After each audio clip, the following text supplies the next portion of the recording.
Hoje nós vamos continuar no estudo que estamos fazendo as 6 vertentes do ministério de Jesus, que ele confirmou. O profeta Isaías profetizou 700 anos antes de Jesus nascer, isso que ele faria aqui no mundo, está lá em Isaías 61, mas nós vamos para Lucas capítulo 4, quando Jesus lê na Escritura e confirma para todas as pessoas o ministério dele. Assim está na palavra e assim tem que ser. A palavra do Senhor Deus não traz nenhum erro e jamais deixará de ser cumprida.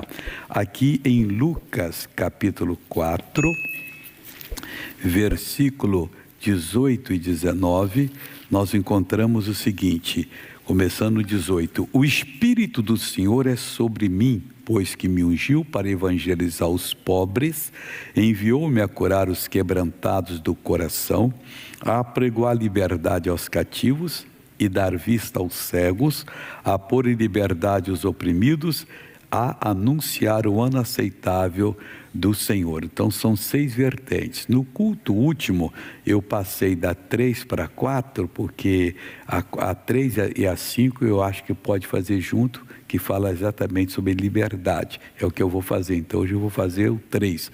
Quem assistiu o culto do dia anterior, então viu eu falar do 4 antes, por causa da direção aqui. São 6 pontos que está escrito aqui na palavra de Deus, que são a parte do ministério de Jesus. E diz o seguinte, versículo 20: e, cerrando o livro e tornando a dá-lo ao ministro, assentou-se.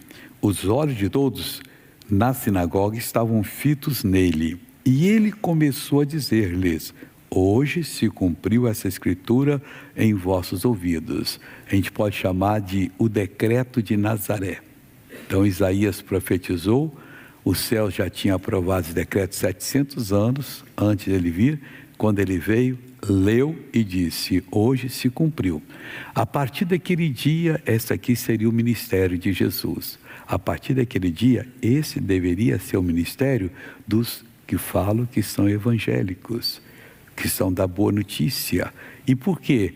Porque é exatamente o que Jesus fez: aquele que crê em mim fará as mesmas obras que eu faço. O que nós vamos ver agora, o 3, ele diz o seguinte aqui, olha, vamos falar o primeiro: evangelizar os pobres. Segundo, curar os quebrantados do coração. O 3, que nós vamos falar agora: apregoar liberdade aos cativos. Os cativos significa a maioria da humanidade, que ainda não conheceu a verdade, por isso não é liberto. O que liberta é a verdade, lembrando que Jesus trouxe a graça e a verdade, até então não havia no mundo. Está lá em João capítulo 1, versículo 17, se não me engano, depois podemos ver isso aqui, 16, 17, acho que é o 17. Então, porque a lei foi dada por Moisés, a graça e a verdade vieram por Jesus Cristo, e quem liberta, Jesus disse que é a verdade, lá em João 8:32. Aí aqui ele disse que a primeira coisa era evangelizar, enviou a curar, e a pregar a liberdade aos cativos. A igreja tem que pregar liberdade aos cativos. E cada dia aumenta o número de cativos. Cativos que são pessoas enganadas. Primeiro, naqueles cultos que não são bíblicos e que não são de Deus, e que a pessoa vai se perder eternamente. Esse é o perigo. Temos um preço a pagar pela intolerância dos outros que não querem que se fale a verdade? Temos. Mas ela continua. Por exemplo, essa história que se propaga que menino pode ser menina, tal, nós temos que falar que Deus não errou. Deus criou o menino para ser menino e a menina para ser menina. E isso já está contaminando muita gente. Nós vamos ter uma geração de pessoas que, quando descobrirem a palavra de Deus, e nós temos que contar a palavra, vão ficar muito chateados com esses autores maus que fizeram eles pensar diferente. Eu, se tivesse me feito agir errado, quando eu tinha meus 5, 6 anos, eu estaria muito revoltado com quem me fez. Até com os meus pais, se tivessem feito, porque destruir a natureza de uma pessoa não é brincadeira. O que será essa pessoa no futuro? Então, mas estão fazendo isso aí, e à vista grossa até das autoridades. Quando eu estudei, Eu aprendi que corrupção de menor é coisa séria, mas eles estão ensinando aqui para fazer. Nas escolas, principalmente, as professoras mandando fazer. As meninas e os meninos, faz que é gostoso. Olha só, negócio sério. E isso não pode. A Bíblia diz, não acordeis o amor até que este o queira. Então nós temos um preço a pagar, temos que falar a palavra de Deus, sem ofender ninguém. O responsável é a palavra de Deus e temos que ensinar a verdade, porque a única coisa que liberta não é briga, não é o pai prender em casa e fazer ameaça ou dar uma sova bem forte, não. A única coisa que liberta é a palavra de Deus, e conhecereis a verdade e a verdade vos libertará. Então assim que tem que fazer. Quando nós conhecemos, a gente quer. Eu em casa, tivemos 5 meninos lá em casa. E quando eu via que um já estava entendendo, eu ia pregava para ele sozinho. E dizia, eu não vou lhe bater se você não aceitar Jesus. Mas se você não aceitar, você está em perigo. Aí dá, você quer, de coração, de coração. Assim nós devemos fazer. Eu pergunto, onde está a sua família hoje? Porque é crer no Senhor Jesus e serás salvo tu e a tua casa. Então tem que trazer a casa, tem que bater. Quando eu falo para pôr a nossa TV, o que eu ouço de testemunho a favor da nossa TV é na brincadeira.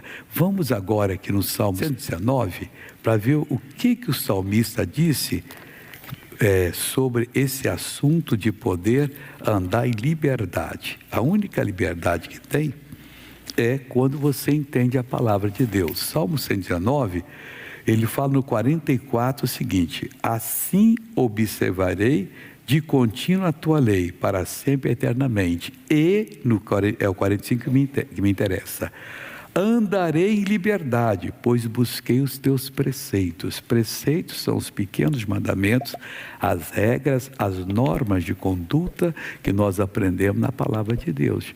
Quem busca esses preceitos vai andar em liberdade. Quem não busca não vai. O que é apregoar a liberdade? É ensinar como é que a pessoa será liberta. Como é que essa pessoa vai conseguir a libertação?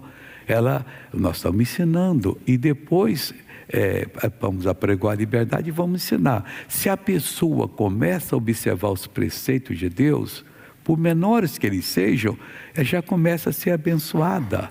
E a quem tem, mais se lhe dará. Você não precisa querer tudo de uma hora para outra. Vai vendo o que está acontecendo. A pessoa já ouve a palavra de Deus, vai orar, já fecha os olhos, já vai receber mais iluminação de Deus. A quem tem, mais se lhe dará. Não, mas você tem que ser agora. Tem vezes leva meses. A pessoa, coitada, está tão envolvida, porque tudo esse envolvimento espiritual, está tão envolvida nas trevas, e treva não é só ausência de luz, não. Treva é espírito mal mesmo, que ela tem prazer em beber, em usar tóxico, em se prostituir, em ser desonesto, em pegar umas causas aí, arriscando a vida, quando deveria estar fazendo justamente o contrário. Mas se nós vemos e conseguimos passar um pouquinho de instrução, essa pessoa começa já a melhorar, essa pessoa começa a entender o que ela pode e deve ser, porque se ela tem um pouquinho, Deus vai dar mais e vai dar mais. Daqui a pouquinho eu vou falar sobre Romanos 8, do 18 ao 21. Deixa eu abrir aqui, que nós vamos dar a volta da vitória. Essa semana eu resolvi voltar com a volta à vitória, porque essa Covid levantou a cabecinha maligna dela aí, contaminando pessoa. Então vamos dar mais uma saraivada de bala, de fogo de Deus em cima dela aí, para parar com isso. Romanos 8, 18. Então fique isso aqui, mas só para marcar. Você marca aí. Está muito gostoso e tem coisas boas para nós. Romanos 8, 18 até o 21. Porque a mim tenho por certo que as aflições desse tempo presente não são para comparar com a glória que nos está revelada. Porque a ardente expectação da criatura espera a manifestação dos filhos de Deus. Porque a criação ficou sujeita à vaidade, não por sua vontade, mas por causa do que a sujeitou, na esperança de que também a mesma criatura seja libertada da servidão da corrupção, para a liberdade da glória do Filho de Deus. Então aqui temos uma divisão. Antes de conhecer Jesus, nós estávamos presos na corrupção, servidão da corrupção. O que é isso? O diabo estava nos usando do jeito que queria. Corrompíamos moralmente, espiritualmente, de todas as maneiras. Agora não. Agora nós estamos na liberdade da glória do Filho de Deus, que é para toda a humanidade. Pode ter certeza, até a pessoa que está no erro, no fundo ela sabe que deveria mudar. Mas ela está esperando juntar mais um pouquinho, ter mais um pouquinho de prazer. Uma vez um rapaz disse para mim, não, eu estou muito novo, até da minha família ele. Eu estou muito novo, eu vou pintar e bordar, depois eu vou buscar Cristo. Eu falo, rapaz, se você morrer antes, você está perdido, para com isso. Ele sabendo que tinha que buscar, mas a servidão da corrupção, a escravidão mantinha ele ali. Assim são pessoas que estão no tráfico, estão no roubo, estão na prostituição, na desonestidade, e não veem coisas não, irmão. O que elas querem é ter um nome. Mas como é que vão ter nome se estão fazendo essas coisas erradas? Não sabe que tem uma justiça que um dia vai ser executada? E elas vão se perder para sempre? Por que eu vou tomar alguma coisa de alguém? Eu vou fazer alguma coisa errada com alguém? Ou vou receber alguma coisa para fazer? Não! Eu tenho que ter essa ciência, mas todo mundo sabe. É preciso buscar Deus. Mesmo seu vícola escondido na floresta, que não conhece, ninguém chegou lá para falar de Deus para ele, ele tem a noção que tem espírito maligno, que tem um espírito bom, que deve buscar. Isso está inato no ser humano, mas a gente não está entendendo isso. Nós cristãos temos que dar o exemplo, porque diz aqui, porque toda a criação fica sujeita à vaidade. A vaidade é a obra do demônio, não por sua vontade, mas por causa do que a sujeitou. Foi o pecado de Adão que fez isso. Os índios são nossos irmãozinhos, todo mundo é ser humano, não tem essa diferença de cor da pele, de estatura, de cultura, isso é bobeira. Nós somos viemos do mesmo pai que era Adão e Eva, depois Noé e da mulher dele, somos dos filhos de Noé. Aí tem uma diferença já, uns são semitas, outros são de Jafé e outros são de Cã são camitas, mas não quer dizer nada, e misturou. Hoje quando faz um exame vai descobrir, você é tanto dessa raça, tanto da outra, porque são 3 depois de Noé, que todo mundo veio dali. E isso não pode, irmãos, nos separar de Deus, mas está separando. Nós fomos sujeitos à servidão da corrupção. Isso está uma coisa dentro das pessoas, mesmo salvo, se ele não vigiar, como Jesus disse, que é na perseverança que nós herdaremos a nossa alma. Ela começa a sair para o lado de cá, sair para o lado de lá. É um instinto animal, não é um instinto demoníaco, é uma força maligna que tem que ser repreendida e sair. E quando sair de nós, e se você não se libertar, você vai ter problema. Eu conto um caso de um homem de 82 anos, que há uns 30 anos me escreveu, e disse, seu missionário, eu quero dizer para o senhor, que agora eu posso ir para o céu, estou com 82 anos, isso aconteceu há 4 anos, eu sou da igreja tal, uma igreja tradicional, o pastor quando tirava férias, eu ficava substituindo ele, eu fazia os casamentos, eu era o vovô querido da igreja, a vida toda eu era adúltero. Aí um dia o senhor falou a verdade, é a verdade que liberta. Se nós temos que apregoar a liberdade, vamos pregar a palavra de Deus. Ela é a palavra que liberta. Conhecer a verdade, ela vos libertará. Ela é a verdade. Aí eu preguei sério, tem 4 anos que eu estou preparado para o céu, mas se não fosse aquela pregação do Senhor, eu ia para o inferno. Olha só, uma alma que vai se perder. Aí eu pergunto, ele era exceção? Não. O diabo atua, a servidão da corrupção tem prendido muita gente, alguns estão até no púlpito, voltaram para a servidão da corrupção, só para ter um nome, ter um dinheiro, sei lá, mas que isso é de todo lado, nem todo mundo é adulto, nem todo mundo é ladrão, mas todo mundo tem o seu erro ali, e vamos nos acertar em nome de Cristo, porque Jesus foi claro, é na perseverança que ganharei as vossas almas, na esperança de que também a mesma criatura seja liberta da servidão da corrupção para a liberdade liberdade da glória do Filho de Deus. Agora, nós vamos ver no próximo culto, essa liberdade que nós fomos libertos para essa liberdade que vai nos transformar completamente.